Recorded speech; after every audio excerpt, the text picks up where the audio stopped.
Muy bien. A ver, hay gente que está ingresando.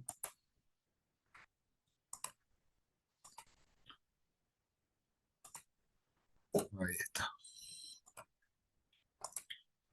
Muy bien. Entonces, como habíamos dicho, vamos a hablar un poco de memoria principal.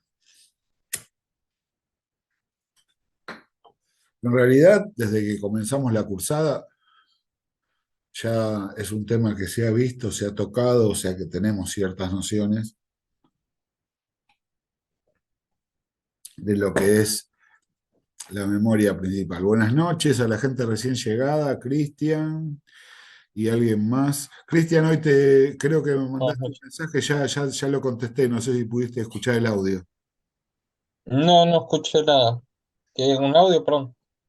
Vos me habías mandado un mensaje por plataforma. Sí, por plataforma, sí. Ya está contestado, te lo mandé por audio. Es un link. Ah, perfecto. Te haces link, ahí lo vas a escuchar. No, todo bien. En realidad fue una confusión mía, no lo había visto. Lo que me dije, como estaba atrás, eran varias hojas, yo terminé de corregir y vi una hoja en blanco y dije, bueno, acá terminó. Y no, ahí estaba toda la bibliografía, así que nada, toda esa observación que hice, hace de cuenta que no existió. Fue una confusión, una confusión. No hay problema. Sí, yo lo puse por separado. En otro curso que hice nos pedían que pongamos toda la bibliografía y como que no quedara pegado al texto a lo que habíamos escrito, sino que lo pusiéramos en hoja aparte. No Claro, sé si está sí, bien, ¿no? sí, Dependiendo del profesor. en realidad sí, un poco depende, no hay, yo no, yo dejo libertad para que, qué sé yo, para mí está bueno haciendo una nota al pie, pero en realidad todas las formas son válidas. Terminó la consigna, se pone la bibliografía, terminó la consigna, se pone o toda junta al final, o una referencia, una nota al pie, nada, son formas. O sea, yo acepto todas, acepto todas. Pero sí me parece muy importante, sí, poner la- todas las fuentes, la bibliografía, cuando uno entrega un documento así es muy importante. Este, hubo algunos compañeros que no lo han puesto, o sea, se los hemos dicho porque, bueno, este, si no es como que pierde validez lo que uno, o sea, está bueno tener un respaldo, un sustento, ver de dónde recabamos la información para elaborar un trabajo, es muy importante. Pero bueno, vamos a retomar. Dijimos que vamos a hablar de memoria principal, no de la misma forma quizás en que se vio en el manual o en las clases, le vamos a dar otro enfoque, aunque ya muchas cosas hayan sido vistas. La memoria principal, sigue entrando gente, muy bien. Es parte del sistema general de una computadora, de hecho, es parte del sistema central, junto con el procesador, es la que se encarga de la memorización de los procesos de datos, como hemos visto también en en otras presentaciones, ¿no? Es aquel componente que se encarga de almacenar en forma temporaria todas las instrucciones que el procesador va a ejecutar, todos los datos que el procesador va a procesar y además también va guardando los resultados o la información que va saliendo del procesador previamente a su salida a través de los periféricos que correspondan, también se van a almacenar en forma temporal en la memoria principal. Básicamente podemos decir que la memoria principal está constituida eh, con la RAM y con la ROM, ¿no? El conjunto de RAM y ROM define la memoria principal. Acá tenemos un pequeño ejemplito, ¿no? De cómo está constituida y cómo se organiza y demás. Vemos, por empezar, la memoria principal tiene una relación directa, una comunicación directa con el procesador Y lo hace a través de 3 vías. Lo hace a través de 3 vías. Tenemos las líneas de datos, aquí en el centro, que como podemos ver, tiene flecha en ambos sentidos. Eso significa que la comunicación entre procesador y memoria es, o sea, pueden viajar información o datos desde la memoria hacia el procesador y viceversa, desde el procesador hacia la memoria, a través de las líneas de datos o bus de datos, ¿no? Después tenemos otro canal de comunicación que son las líneas de direcciones o bus de direcciones, que tiene un solo sentido. Es una comunicación que va desde el procesador hacia la memoria principal. ¿Y qué es lo que viajan las líneas de direcciones? Viajan direcciones de memoria a las que el procesador quiere acceder. El procesador puede querer acceder a una dirección de memoria por 2 motivos, o sea, para una operación de lectura o para una operación de escritura. Eso lo vamos a ver en forma más detallada en breve. Y por otro lado tenemos la línea LE, que tenemos acá, es una sola línea, es una línea de control, es una línea que se origina en la unidad de control del procesador y llega a memoria principal, y es la que va a habilitar ya sea la lectura o ya sea la escritura sobre memoria principal. Pero hablemos un poco más primero de la memoria. ¿Cómo se organiza la memoria principal? La memoria principal se organiza en registros. Cada registro es capaz de almacenar un byte de información. O sea, un conjunto de 8 bits. Es un conjunto de 8 bits. Y cada uno de estos registros está identificado en forma unívoca, identificado a través de un número binario que es su posición, o más comúnmente llamado dirección de memoria. Hay tantas direcciones de memoria como bytes, o sea, estén almacenados. Si yo tengo una memoria de 16 GB, por ejemplo, ¿qué significa? Que tengo ¿cuántas direcciones de memoria? A saber, cada dirección pesa 1 byte. O sea, si estamos hablando de gigabytes, sabemos que 1024 bytes constituyen 1 kilobyte. 1024 kilobytes constituyen 1 megabyte, que es un poco más de 1 millón de bytes. 1024 megabytes constituyen 1 gigabyte, que es un poco más de 1000 millones de bytes. Y si tengo una memoria de 16 gigas, significa que tengo algo más de 16.000 millones de registros. Y cada uno de ellos está identificado en forma unívoca a través de la dirección de memoria, que comienza en la 0 y va a terminar, su número mayor va a depender directamente de cuál es la capacidad de esa memoria RAM. Y podemos decir que en cada dirección, cada celda, cada registro, tiene asociados 2 valores. Uno es fijo, que es la dirección de memoria de cada una de las celdas, de cada uno de los registros. Y otro es el valor que almacena en ese momento.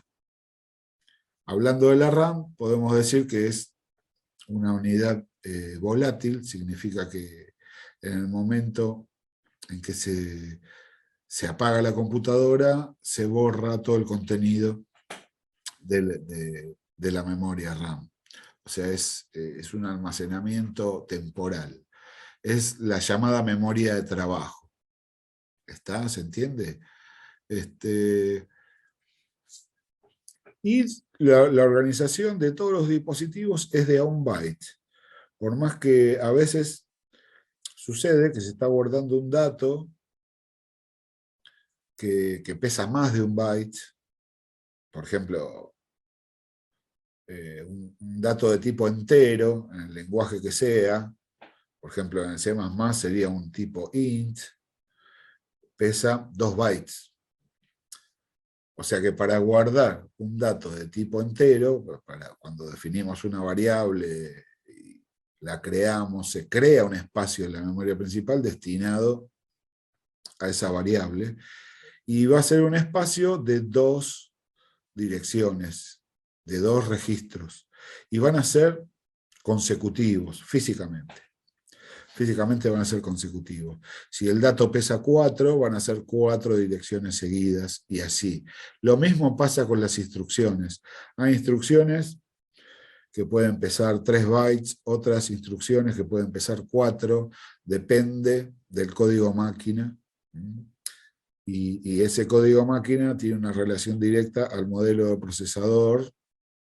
Así que, pero sí, la mayoría de las instrucciones está entre las 3 y 4 bytes. Hay alguna de 2 bytes, pero ya les digo, depende del modelo de procesador. Y es lo mismo, en ese caso también se van a almacenar en forma sucesiva físicamente, una dirección tras otra. ¿Está? Acá tenemos un ejemplo de valores guardados, o sea, de los contenidos de cada una de las direcciones. Vemos las celdas o posiciones, al costado vemos la dirección de memoria, que en este caso está expresado en hexadecimal. Por lo general, todo lo que es gráfico y demás, si bien sabemos que todos los valores del sistema central son valores binarios, o sea, son todos bits, cuando se representa gráficamente o demás, se representa en forma hexadecimal. Simplemente porque es más sencillo, ocupa menos cifras, digamos. Acá vemos direcciones que es, por ejemplo, 02, 0BH. Y cada una de estas cifras, 0, 2, 0 y B, son 4 cifras, está reemplazando 4 dígitos binarios. O sea, si no sería un número binario mucho más grande que en definitiva no nos estaría informando demasiado, más que el valor de una posición. O como veíamos en el gráfico anterior, como pueden, que en cada posición de memoria vemos 2 dígitos. Vemos 2 dígitos. Es la representación hexadecimal del byte que se está guardando. El byte es un conjunto de 8 bits y dijimos que cada 4 bits es un dígito de hexadecimal. Nada. Por eso se representa con 2 cifras, nada más. Así que bueno. Hablamos de la línea de datos, que es por aquí es donde van a pasar todos los datos y todas las instrucciones desde la memoria hacia el procesador, y todos los resultados que emite el procesador también van a viajar por la línea de datos hacia la memoria. Si nosotros imaginariamente tomamos una lupa y observamos detenidamente las líneas de datos, vamos a ver que cada una de las líneas lo podemos imaginar como un cablecito. En realidad no son cables, porque físicamente, hablando del universo PC, están fijadas en el motherboard. Es una línea de conducción, una plaquita. Pero lo podemos imaginar como si fuera un cable, como un manojo de cables uno al lado del otro. Donde si el valor que se tiene que comunicar es un 1, ese cable va a tener tensión, va a estar encendido. Y si el valor que se quiere comunicar es un 0, va a estar apagado. Y así va a constituir el valor binario que se está comunicando, ya sea un dato, ya sea una instrucción. Y la cantidad de líneas de datos en un dispositivo, en una computadora, es lo que me constituye el ancho de bus, o también llamado Word, del equipo. El ancho de bus es la cantidad de líneas que tiene la línea de datos. Y eso me denota ¿qué cosa? Me denota la mayor cantidad de bits que se pueden transmitir entre procesador y memoria en una sola operación. En una sola operación. Cuando hablamos de cantidad de bits, sale el concepto de ancho de bus. Ahora, también esto se puede expresar en bytes. Y los bytes están más relacionados con el concepto de word, que es lo mismo, decir ancho de bus y decir el word de la computadora es exactamente lo mismo. Nada más que Word lo expresamos en bytes y ancho de bus lo expresamos en bits. Podemos tener un ancho de bus en máquinas viejas de 4 bits, de 8, de 16, y tenemos 32, 64, cuando decimos que tal máquina opera en 64 bits y demás, estamos hablando de que tenemos la línea de datos con 64 líneas conductoras. ¿Qué significa? ¿Cuántos bytes simultáneamente se pueden comunicar? Son 8 bytes. O sea, decir que tenemos un Word de 8 o un ancho de bus de 64 bits es exactamente lo mismo. ¿Se entiende esto? ¿Hay alguna consulta? Voy muy rápido. Díganme, por favor. No, profe, por mi lado vengo bien. Bueno, bárbaro, buenísimo. ¿El Word está referido solamente al ancho, en este caso? Sí, Como sí. estábamos hablando de registros, no tiene nada que ver con los registros del sistema, nada que ver. No, nada que ver, nada que ver. Se le dice Word también. Al ancho de bus se le dice tradicionalmente Word.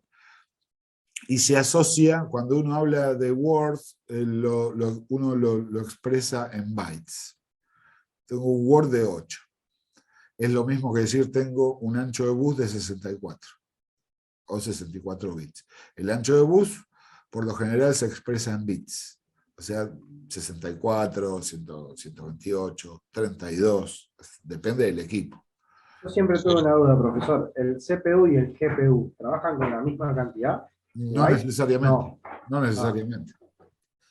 No necesariamente. De hecho, van cambiando porque la idea de una computadora es que la computadora esté equilibrada. ¿Qué significa? Que no tenga cuellos de botella en ninguno de sus sectores de trabajo. Porque si tenemos un cuello de botella, toda la computadora va a funcionar al ritmo de ese cuello de botella. O sea, Cuando nosotros ponemos que se le agrega una memoria a la computadora, la tenemos en 4 y la queremos llevar a 8, siempre tenemos que ver la velocidad de frecuencia para que no te haga cuello de botella la otra memoria si es mayor a una o la otra. Entonces ese cuello de botella es el rendimiento de cada una de las memorias, ¿no? exactamente, exactamente. O sea, en realidad siempre es como quien dice el hilo se corta por lo más delgado. O sea, si el procesador también tiene un Word en sus registros, que es lo que recibe. Yo puedo tener un procesador con un Word de 128, pero si en el mother la línea de datos tiene 64, va a trabajar a 64.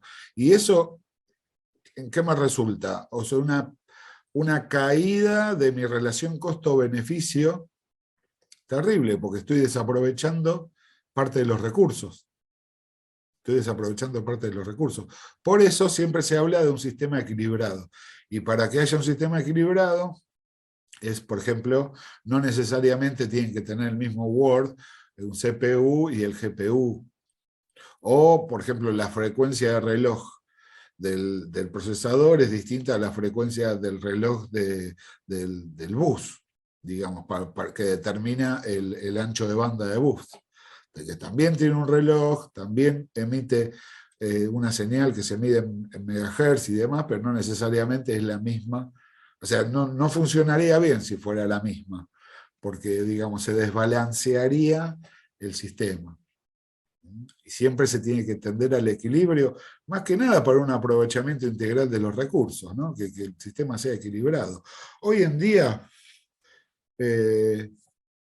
no hay grandes problemas con los equipos que están en el mercado, porque si hablamos de que la mayoría de la gente usa portátiles, o sea que el mismo fabricante se encarga de todo, no es como quizás en los 90 uno iba armando su PC en forma casi artesanal, y ahí es donde podíamos caer en errores de balanceo, es decir, le pongo más de esto para que ande mejor y no veíamos resultados. O sea, ¿qué pasó? Le agregué esto, le agregué lo otro y esto sigue andando para atrás.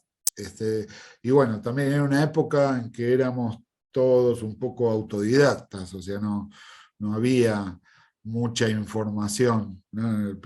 Finales de los 80, principios de los 90, era en realidad prueba y error y nada. O sea, Hoy a veces tenés problemas con los M2. No sé si a usted le pasó, que a veces te venden un M2 que es categoría 6 o categoría 8, que solo es para notebook o laptop. claro. Y los modems nuevos, hay modems ARROC y todo eso, que a veces lo reconocen, pero le bajan la frecuencia. Claro. Entonces la velocidad que tienen esos M2 son mucho por debajo hasta de un sólido. Exacto. Me ha pasado porque he armado una computadora con eso y no le encontraba la vuelta. Fui y le dije, mira, el disco anda mal, me lo cambiaron, volví. Me pasaba exactamente lo mismo, me hacía mucho cuello de botella, me sacaba rendimiento a una placa que tenía él de video y no podía entender nada. Medí la frecuencia, me volví loco. Estuve una semana trabajando con eso. Qué bárbaro. Y le pregunté a un colega que se dedicaba a esto, y le digo, mira, me pasó esto, y me dice, pero ¿qué clase de disco es? No, mira, me pasó. Cuando leemos en la caja, decía M2 3.8 clase 6. Claro. Cuando voy a las especificaciones del MADER, que decía, lo acepta, pero como tiene, el MADER eran 5600 revoluciones, megahercios, y el disco bajaba a esas 5600, pero el disco era de 8400. Claro. Era mucho más veloz, pero me bajaba el rendimiento. Entonces ahí es donde me hacía el cuello de botella. Claro. Pero para descubrir esto estuve 10 días. Wow. Me volví loco. Y sí, yo admiro profundamente a la gente que se dedica a la parte técnica, de soporte técnico, los admiro porque es una de las partes que yo más odio, porque en un principio lo teníamos que hacer en forma obligatoria porque no existía el soporte técnico. Nosotros mismos éramos nuestros propios, o sea, era pre-internet, pre-mouse, les estoy hablando, ¿no? DOS, donde estábamos una semana instalando un disco rígido, ¿se entiende? ¿No? Una semana de trabajo para poner un disco rígido. Entre paréntesis, les dije que el problema que tuve en la notebook fue el disco rígido, que no sé qué voy a hacer con el disco que me quedó, porque quizás sirve, lo tengo acá, era un disco, un Seagate de 2 teras, me da mucha pena. Es este, no sé si lo ven, este es el disquito que estaba. ¿No tiene un adaptador ni SUTA? Y voy a ver si lo consigo, voy a ver si consigo uno, a ver si lo puedo transformar en un portable. ¿Usted qué días está en el instituto? Pues yo lo tengo, yo se lo puedo acercar. Lo enchufa con cable USB, es 220, sí. Convierte el amperaje y la tensión que necesitas de ese tipo de disco y lo puede trabajar por USB a través de la computadora para recuperar toda la información. No, yo la información la recuperé, eso es lo que, o sea, el técnico me la recuperó. Sí. Pero por eso me da la pauta de que el disco todavía debe andar. No, si él pudo recuperar, sí, lo que tiene que hacer es un formateo de bajo nivel. Claro, sí.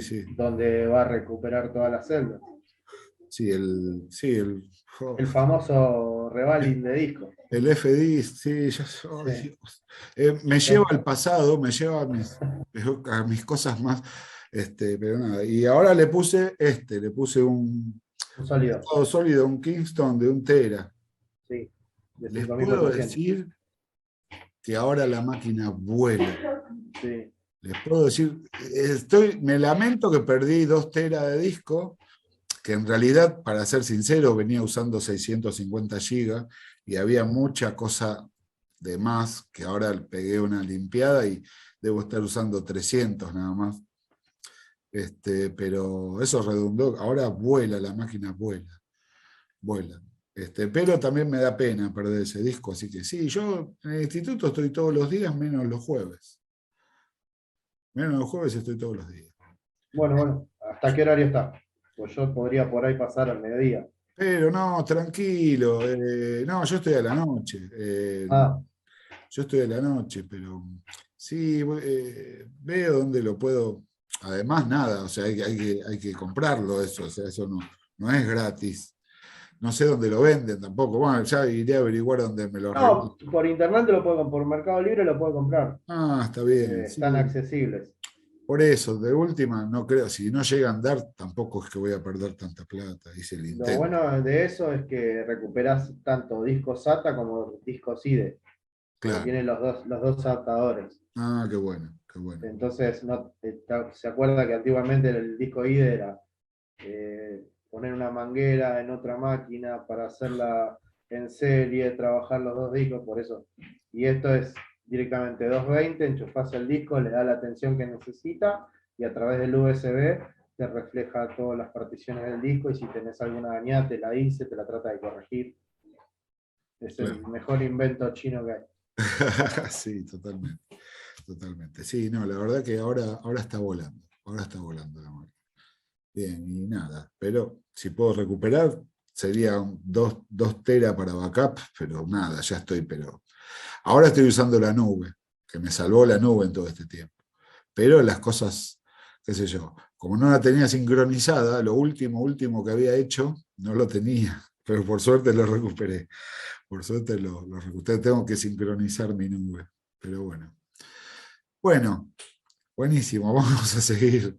Sigamos, perdón. Lo que Me pasa fuimos por son la rama. No, me encantan todas estas cosas. O sea, me encanta hablar de eso, no hacerlo. No hacerlo porque yo tengo un problema, lo llevo así de una. Ya no me gusta meter mano. Pero bueno, sigamos. A ver, vamos a ver los pasos que se realizan cuando el procesador quiere acceder a la memoria principal. El procesador puede acceder a la memoria principal por 2 motivos, básicamente. Para hacer una lectura y para hacer una escritura. O sea, una lectura es cuando el procesador necesita que ingrese precisamente al procesador, ya sea un dato o una instrucción. La instrucción para ejecutarla o el dato para procesarlo, o sea, el que está guardado en memoria principal, cómo llega al procesador. Lo primero que va a pasar es, activa la línea LE, la va a poner en 1, como es una línea única, puede estar en 1 o en 0. Si se pone en 1, indica que se va a realizar una lectura. Después, en las líneas de dirección, va a poner el valor de la dirección que se quiere leer. Va a poner el valor de una dirección. Uno dice, bueno, pero lo que quiere leer quizás pesa más, quizás pesa 2, que pesa 3, pesa 4 bytes, no importa. Siempre se referencia a la primera y se toman las subsiguientes de acuerdo al Word del bus de datos, ¿se entiende? De acuerdo al ancho de bus, se van a leer en una misma operación una cantidad de bytes, pero siempre se referencia solamente la primera posición. Después, una vez que la posición estuvo direccionada, más las subsiguientes, de acuerdo al Word, como dice ahí, van a aparecer en la línea de datos todos esos valores a disposición del procesador. O sea, primero, se activa la línea LE, se pone en 1, se va a hacer una lectura. Segundo, el procesador va a poner el valor de la dirección a la que se quiere acceder, en este caso la 0207. Y después, en este ejemplito, es un ejemplito como podrán ver un poco viejo, porque tenemos un Word de 2, o sea, tenemos simplemente 16 líneas de datos. Entonces se toma esa dirección y la siguiente. ¿Dónde está? Y la siguiente se copia en la línea de datos y viaja a través del bus de datos y de esa forma llega al procesador. Esos son los pasos que se realizan para hacer una lectura. Vamos a ver ahora, en el caso de la escritura, que es muy parecido. Primero, el procesador activa la línea LE, que la pone en 0, o sea que está indicando que va a ser una escritura. Después va a colocar en la línea de datos el valor que va a almacenar, que por lo general es información, es el resultado de algún cálculo aritmético y demás, el resultado de un procesamiento de datos, vamos, es eso. Y después, tercer paso, también el procesador va a poner, pero en las líneas de dirección, el valor de la dirección en la que se quiere escribir. Y por último, una copia de lo que se puso en la línea de datos queda guardada en la posición direccionada más las subsiguientes, nuevamente de acuerdo al Word del equipo. En este caso, acá tenemos el ejemplo. Primero LE se pone en 0, en la línea de datos se pone el valor que se quiere guardar, que es, en este ejemplo es este 25B3. Después también pone en la línea de direcciones el valor de la dirección, que viaja por la línea de direcciones, apunta a esa dirección, y una copia de lo que ve en la línea de datos se escribe en esa dirección y en las siguientes de acuerdo al Word, que en este caso es 2. ¿Qué pasa con el contenido anterior de esas posiciones? Se pisa, se borra, se pierde. Es como cuando asignamos un valor a una variable. ¿Qué pasa con lo que teníamos antes en la variable? Se pierde. Esto es exactamente lo mismo. Exactamente lo mismo. ¿Está? ¿Preguntas? ¿Consultas?